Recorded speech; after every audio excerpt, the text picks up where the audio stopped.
حضرت تمیم بن اسید کہتے ہیں کہ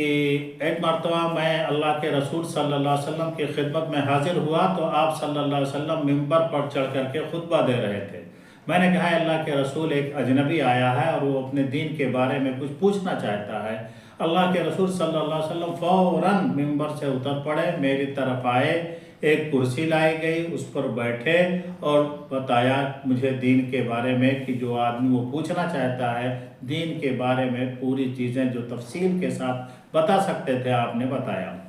لیکن اگر ہم آج دیکھیں کہ ہمارے خطبہ یا کوئی بھی آدمی جب تقریر کر رہا ہو،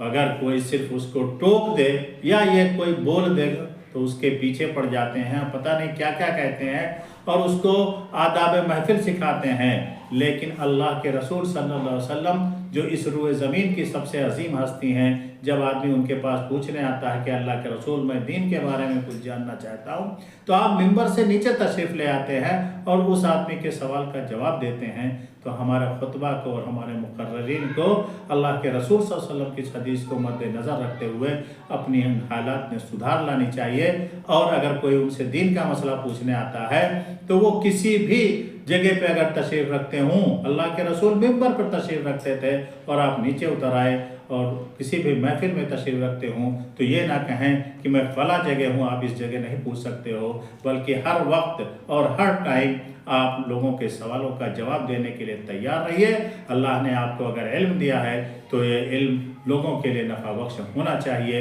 اور اس کا صحیح مصرف یہ ہے کہ جب بھی آپ سے کسی چیز کے بارے میں پوچھا جائے تو آپ فوراً اس کا جواب دینے کے لیے تیار ہو جائیں۔ اپنی پریشانیاں، اپنی دقتیں اور اپنا منصب اور اپنا جاہ و جلال اس میں لانے کی ضرورت نہیں ہے۔